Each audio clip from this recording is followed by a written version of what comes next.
యెహోషాపాతు కష్ట సమయంలో తను చేసింది ఏంటి తెలుసా? తను తాను తగ్గించుకున్నాడు. He humble himself. తాను తగ్గించుకున్నాడు. యెహోవా యొద్ద విచారణ చేయడానికి మనస్సు నిలుపుకున్నాడట. He was ready to pray in the Lord's presence. అతని మనసును సిద్ధం చేసుకుని he prepared his heart to pray in the Lord's presence. He has prepared his heart to face enemy.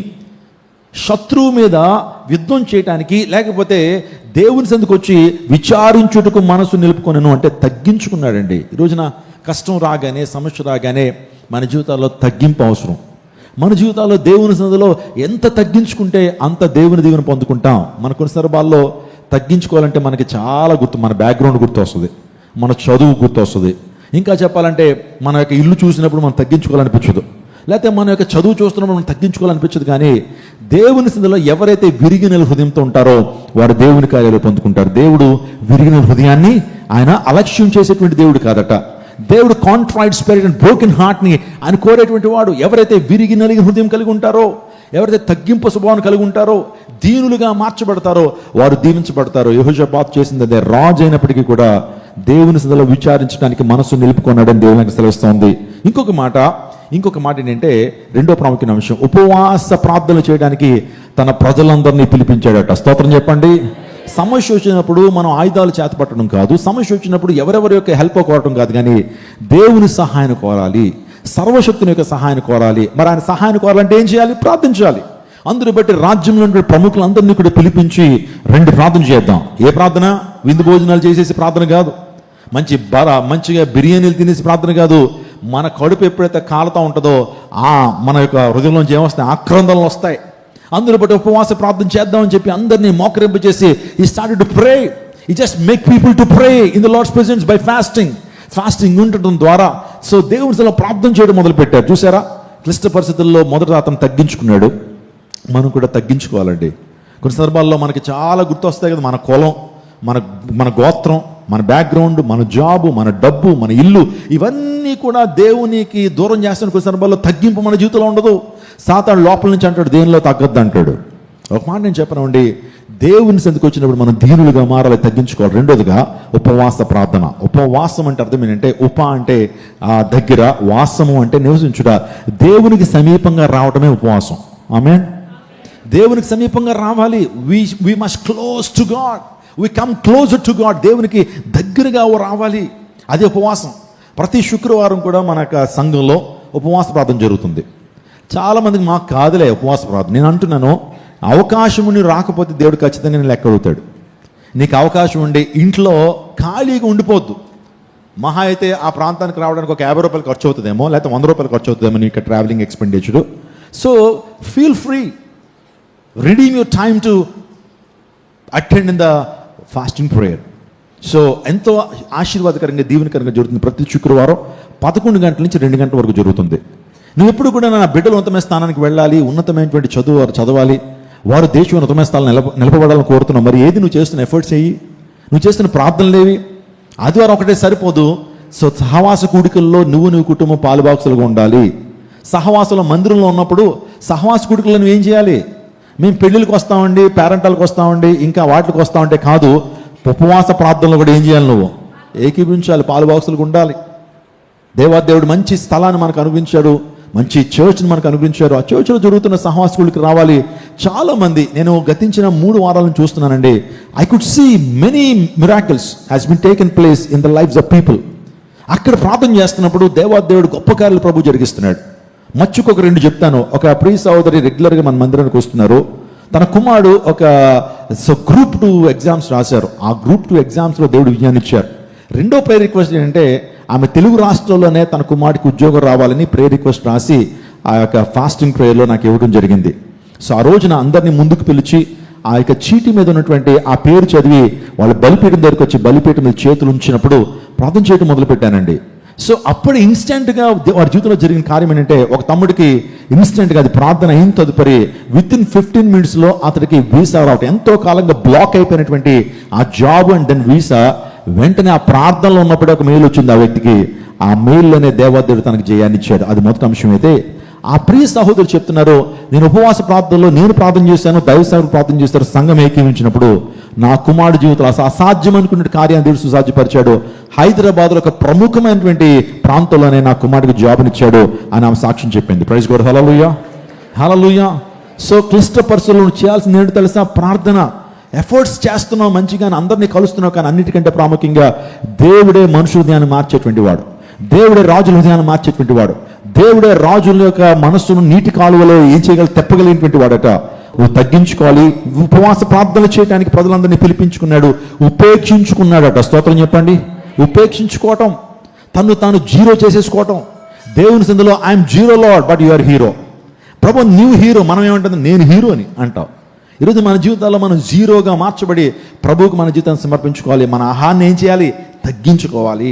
అలా చేసినప్పుడు మనం జయ జీవితాన్ని పొందుకుంటాం. ఆ తర్వాత యెహోషాపాతు చేసిన దేవుని యొక్క శక్తిని జ్ఞాపకం చేసుకుని ఆయన స్తుతించాడట. అంటే ప్రార్థనలో ఏముందంటే ప్రైజ్ ఉంది, ప్రార్థనలో వర్షిప్ ఉంది. ప్రార్థనలో ఆ వ్యక్తి దేవుని యొక్క గొప్పతనాన్ని జ్ఞాపకం చేసుకుంటూ దేవుని ఏం చేశాడు? He started to praise God. ఈరోజు నీ జీవితంలో కూడా దేవుడు చేసిన ఆశ్చర్యకార్యాన్ని మనం ఏం చేసుకోవాలి? జ్ఞాపకం చేసుకోవాలి. ఇశ్రాయేలుతో దేవుడు మాట్లాడుతున్నాడు, నా నిబంధనలు మీరు జ్ఞాపకం చేసుకోనండి, నా నిబంధనలు మీరు జ్ఞాపకం చేసుకోండి. హగ్గైతో దేవుడు మాట్లాడుతున్నాడు, నా నిబంధనలు ఏం చేయి? జ్ఞాపకం చేసుకోండి. నా ఆత్మ మధ్యుంది కాబట్టి భయపడద్దు అని దేవుడు ఒక నిబంధన చేస్తే ఆ నిబంధన జ్ఞాపకం చేసుకోమంటున్నాడు. నేను చేసిన ఆశ్చర్యక్రియలను మీరు ఏం చేయండి? జ్ఞాపకం చేసుకోని అంటున్నాడు. ఆ తర్వాత నా ఆజ్ఞలు, నా కట్టడలను ఏం చేయండి? జ్ఞాపకం చేసుకోమంటున్నాడు. ఆ తర్వాత లోతు భార్యని జ్ఞాపకం చేసుకోమన్నాడు. ఎవరిని? లోతు భార్యని జ్ఞాపకం చేసుకోండి. లోతు భార్య వెనుకకు చూసి ఉపస్తంభం అయిపోయింది. నువ్వు కూడా వెనుకకు చూస్తున్నావా? వెనుక చూడాలనుకుంటున్నావా?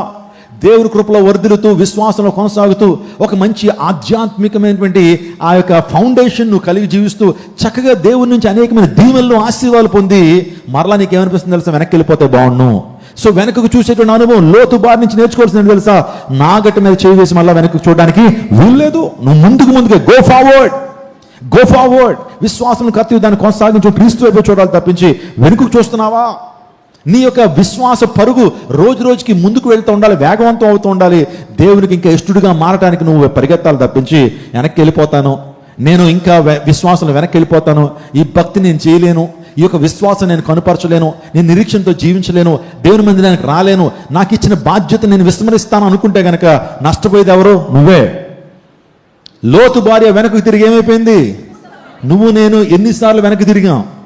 ఒక చిన్న కారణాలు బట్టి, ఎవరో ప్రక్కన ఏదన్నా అంటే మనం దాన్ని హార్ట్కి తీసేసుకుంటాం. నిజంగా దేవుడు అంటేనే మనకి చాలా లోకు అండి కొన్ని సందర్భాల్లో. దైవజనుడు అంటే లోకువా, దేవుని సన్నిధి అంటే లోకువా, దేవుని మందిరం అంటే లోకు కొన్ని సందర్భాల్లో. సో ఆఫీసులో బాస్ ఎన్ని విషయాలన్నా సరే దురిపేసుకుని వచ్చేస్తాం, కానీ దేవుని సేవకు ఒక విషయంలో గద్దించాడు అంటే చాలా మంది హార్ట్కి తీసేసుకుని ఈ మందిరం కాకపోతే వేరే మందిరం. ఎన్ని మందిరాలు మారుతావు? నీ జీవితంలో సరైనటువంటి వాక్య విధానంలో పెంచబడుతున్న నీవు దేవుడు అనేకమైనటువంటి మేలు ఉపకారాలు చేస్తే కొంతమంది వెనుకకు చూసేటువంటి తత్వం ద్వారా దేవుని పొందుకోవాలి. లోతు భార్య వెనుకకు చూసింది. ఏ లోకాన్ని అయితే విడిచిపెట్టి వచ్చిందో, ఏ లోకాన్ని అయితే చీయనదో మరలా ఆ లోకంలోకి జారిపోవడానికి ఇష్టపడింది లోతు భార్య.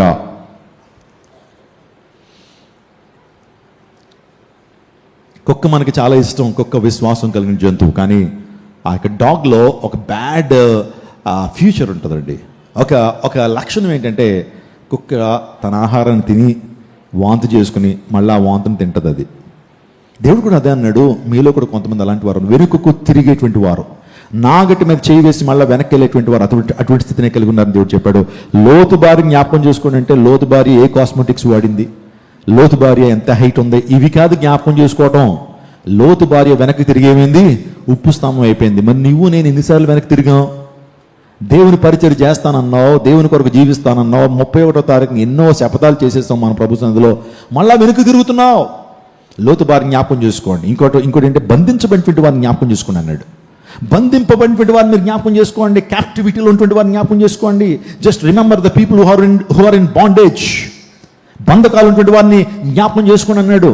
కాబట్టి మన జీవితాల్లో దేవుడు చేసిన ఉపకారం తలపోసుకుంటూ దేవుని యొక్క శక్తి సామర్థ్యాన్ని బట్టి, దేవుని యొక్క ఔన్నత్యాన్ని బట్టి దేవుడు ఏమై ఉన్నాడో అనేటువంటి విషయాన్ని ధ్యానం చేస్తూ దేవుని ఏం చేయాలి? దేవుని స్తుతించాలి. ఇంకో మాట ఆ వ్యక్తి కన్ఫెస్ చేశాడండి, శత్రువుల మీద నాకు విజయం సాధించడానికి నాకు బలము లేదు. I don't have any strength to face enemy. I don't have any power to conquer hour enemy. 3 రాజ్యాల మీద నేను విజయం సాధించడానికి నా శక్తి లేదు. But if you fill me with your strength I can face enemy. నేను గనుక నువ్వు నాకు శక్తినిస్తే నేను శత్రువుతో ఏం చేస్తాను? ఎదుర్కొంటానయ్యా. ఈరోజు మన జీవితాల్లో మన శక్తి సామర్థ్యాలు ఏమీ లేవు. మనం ఏంటి, మన జీవితాల్లో శక్తి చేత కాదు, బలం చేత కాదు, దేవుని ఆత్మ ద్వారానే. చెప్పండి, దేవుని ఆత్మ ద్వారా నీవు జరుగుతున్నాయి అంటాడు. నా ప్రియదేవుడు నాగమ్మ, ఈరోజు ఒక విషయాన్ని గమనించాలి. మన జీవితాల్లో మనం శక్తిహీనం అని గమనించాలి. దేవుడే మన శక్తితో నింపేవాడని గమనించాలి. మన యుద్ధం చేసేటువంటి వారు మనం కాదు, కానీ మన పక్షాన్ని యుద్ధం చేసేటువంటి వాడు ఆయనే. మీరు ఇంటికి వెళ్ళిన తర్వాత 20వ అధ్యాయం 12వ వచనం చదివితే, మాకు శక్తి చాలదు, ఏమి చేయుటకు తోచట్లేదు, నీవే మా దిక్కని ప్రార్థన చేశాడు. హల్లెలూయా. కంప్లీట్గా దేవుని మీద ఆధారపడే లక్షణం, ప్రభువా నీవే మా దిక్కయ్యా, మాకు శక్తి సామర్థ్యాలు లేవు, మాకు జ్ఞానం లేదు, మాకు టాలెంట్ లేదు, nothing Lord we are having, but just you can do mighty things in our lives. మా యొక్క జీవితంలో గొప్ప కార్యాలు జరిగించగలవని ఆ యొక్క యెహోషాపాతు దేవునిలో ప్రార్థన చేశాడు. ఆ తర్వాత ఇంకొకటి నమ్మాడు. ఏంటి తెలుసా? దేవుడు ప్రార్థన ఆలకిస్తాడు, రక్షణ, మహిమ, ప్రభావము ఆయనే అని నమ్మాడు. స్తోత్రం చెప్పండి. హల్లెలూయా. ఈరోజు యుద్ధము, అందరి మాట యుద్ధం అంటాను, మీరు అందరూ యెహోవానండి. యుద్ధము, రక్షణ, మహిమ, ఘనత, స్వస్థత, విడుదల యెహోవాదే. ఈరోజు ఆయనదే యుద్ధం. When you submit your lives to God in the hands of God, when you submit your war in the hands of God, He'll perform war on behalf of you. నీ పక్షాన దేవుడు ఏం చేస్తాడు? యుద్ధం చేయడం మొదలు పెడతాడు. నీ వ్యాధుల మీద విజయాన్ని సాధించలేవు, అపవాది శక్తుల మీద నువ్వు విజయాన్ని సాధించలేవు. కానీ when you open your heart, ఎప్పుడైతే దేవుని కొరకు నీ జీవితంలో ఒక మంచి నిర్ణయాన్ని తీసుకుంటావో, దేవుడు నీ పక్షాన యుద్ధం చేస్తాడు. నేను 0 అని నమ్మాడు. ఆ తర్వాత దేవుని ఆత్మ ప్రవక్త ద్వారా వారిని ధైర్యపరిచి జయాన్ని అనిపించింది. స్తోత్రం చెప్పండి. వెంటనే దేవుడు ఆ ప్రార్థన అంగీకరించి ఒక ప్రవక్తను పంపించాడు. ఎవరి దగ్గరికి? ఒక దేవుని సేవకుని పంపించాడు, ఒక దూతను పంపించి ఆ యెహోషాపాతు చెప్తున్నాడు తెలుసా, దేవుడు నీకు సహాయం చేయబోతున్నాడు, నీ పక్షాన దేవుడు యుద్ధం చేయబోతున్నాడు, ధైర్యం తెచ్చుకో.